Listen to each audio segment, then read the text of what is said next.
अगर आपने private pilot licence के बारे में कभी रिसर्च की है तो आपने ज़रूर पढ़ा होगा 40 आवर्स, 10 से 18 लैक्स, 12 से 18 मंथ्स। सब कुछ बहुत क्लीन और सिंपल लगता है ना? मैंने भी यही सोचा था। और फिर जब एक्चुअली इस जर्नी में पढ़ा तो रियलाइज़ हुआ कि ये पूरी पिक्चर नहीं थी। फिर मैंने सब कुछ खुद फिगर आउट किया और आज जो मैं शेयर करने आया हूँ वो वही है जो किसी बुक, वेबसाइट या वीडियो में नहीं मिलता। तो चलते हैं।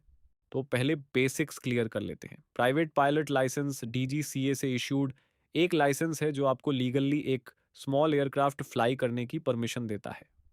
अपने लिए, फैमिली के लिए, फ्रेंड्स के लिए। अब ये समझना ज़रूरी है कि ये कमर्शियल लाइसेंस नहीं है। मतलब आप पैसेंजर्स ले जाके पैसे नहीं कमा सकते। बट अगर फ्लाइंग सिर्फ और सिर्फ आपका पैशन है तो ये एग्जैक्टली वो पहला रियल स्टेप है जहाँ से सब शुरू होता है। और हाँ, कमर्शियल लाइसेंस के लिए भी ये एक सॉलिड फाउंडेशन है। सिंपल।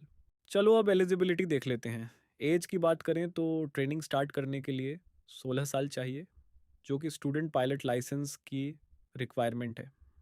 और पीपीएल एक्चुअली इशू होने के लिए 17 साल होने चाहिए। ये दो अलग चीज़ें हैं, बहुत लोग कंफ्यूज हो जाते हैं। एजुकेशन में 10वीं पास बस। अब यहाँ एक बहुत कॉमन मिसकंसेप्शन है कि फिज़िक्स एंड मैथ्स पीपीएल के लिए रिक्वायर्ड है। वो कमर्शियल लाइसेंस की रिक्वायरमेंट है। काफ़ी लोग अननेसेसरीली इस चक्कर में पड़ जाते हैं। फिर आता है मेडिकल, जहाँ डीजीसीए क्लास 2 मेडिकल एक डीजीसीए अप्रूव्ड डॉक्टर से करवाना ज़रूरी है। अगर मेडिकल क्लियर नहीं हुआ तो बाकी सब कुछ रिलेवेंट है।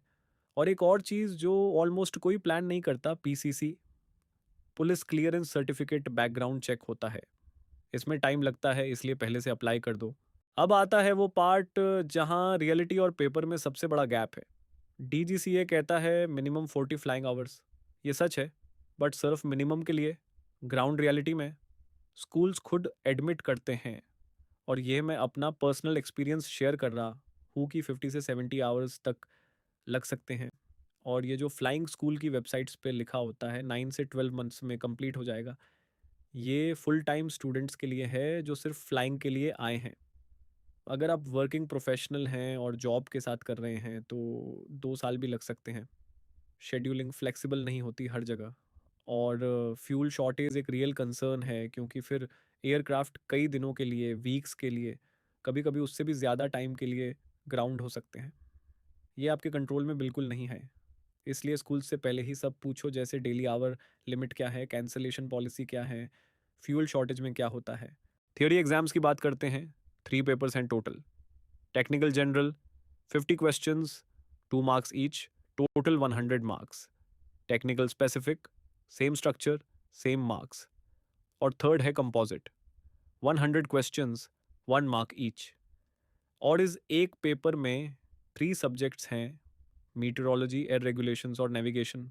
तो बेसिकली एक पेपर में 3 चीज़ें। हर पेपर में 70% चाहिए, अलग अलग। एक में हो गया और दूसरे में नहीं हुआ तो वह नहीं चलेगा। कोई नेगेटिव मार्किंग नहीं, बट ये अपनी स्कूल से एक बार कंफर्म ज़रूर करना। अब एक चीज़ जो ऑलमोस्ट कोई पहले से नहीं बताता, FRTOL, flight radio telephone operators licence. Basically radio operate करने का लाइसेंस फ्लाइंग स्कूल खुद कंडक्ट करता है। कुछ ऑब्जेक्टिव क्वेश्चंस होते हैं और 5 सिचुएशनल क्वेश्चंस जो आपको बोलने भी होते हैं और लिखने भी, कैमरा के सामने, एग्जामिनर के साथ। It is compulsory. इसको प्लानिंग में डालो पहले से। ओके, तो अब सबसे इंपॉर्टेंट पार्ट, पैसा। और यहाँ मैं बिल्कुल सीधा बोलूँगा। मार्केट में फ्लाइंग रेट्स अभी 22,000 रुपीज़ से 32,000 रुपीज़ पर आवर तक हैं। ये स्कूल और एयरक्राफ्ट टाइप पे डिपेंड करता है।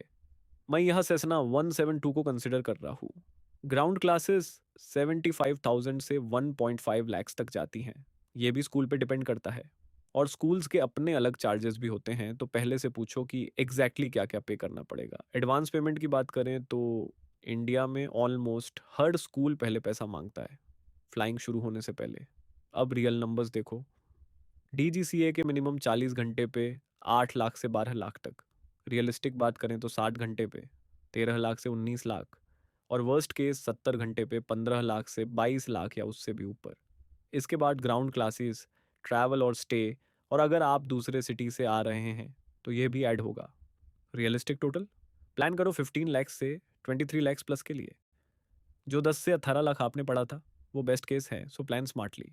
ये वो स्लाइड है जो कोई नहीं बनाता, तो ध्यान से सुनो। कुछ स्कूल्स में कंप्लीशन रेट बहुत कम है। इंस्ट्रक्टर्स खुद ये ओपनली एडमिट करते हैं। कुछ जगह तो पहले दिन ही डिस्करेज किया जाता है, डायरेक्टली बोला जाता है कि इस लाइसेंस का कोई स्कोप नहीं इंडिया में। बात करें अगर फ्यूल शॉर्टेज ही, तो ये कभी भी आ सकती है। और एयरक्राफ्ट ग्राउंड हो जाता है कई दिनों के लिए, हफ्तों के लिए, कभी कभी इससे भी ज़्यादा। वर्किंग प्रोफेशनल्स के लिए फ्लेक्सिबिलिटी गारंटी नहीं है। लीव्स मैनेज करना, शेड्यूलिंग करना, ये एक रियल चैलेंज है। और एक और बात, सिस्टम फंडामेंटली कमर्शियल लाइसेंस के लिए बना है। पीपीएल स्टूडेंट्स काफ़ी जगह सेकंड प्रायोरिटी होते हैं। अब ये सब सुन के डिस्करेज मत होना। इनका मतलब ये नहीं कि मत करो, इनका मतलब सिर्फ इतना है, आंखें खोल के जाओ। तो अगर आप जेन्युइनली सीरियस हो तो ये गेम प्लान फॉलो करो। स्टेप 1, मेडिकल पहले। डीजीसीए क्लास 2 सबसे पहली चीज़ है। अगर ये क्लियर नहीं हुआ तो कुछ भी मैटर नहीं करता, तो ये पहले। स्टेप 2, पीसीसी अभी अप्लाई कर दो क्योंकि इसमें वीक्स लगते हैं। स्टेप 3, स्कूल्स प्रॉपरली रिसर्च करो। सिर्फ वेबसाइट मत देखो, जाके बात करो करंट स्टूडेंट्स से। ऑनेस्ट फीडबैक लो, रियल क्वेश्चंस पूछो जो मैं आज बता रहा हूँ। स्टेप 4, वर्स्ट केस के लिए बजट बनाओ। 20 लाख प्लस रेडी रखो, बीच में रुके तो वो और भी ज़्यादा महंगा पड़ेगा। स्टेप 5, अपना लीव प्लान सॉर्ट करो पहले से। जॉब में कितनी फ्लेक्सिबिलिटी है, कैसे मैनेज करोगे। और स्टेप 6, थ्योरी और फ्लाइंग एक साथ शुरू करो, दोनों पैरेलल चलाओ।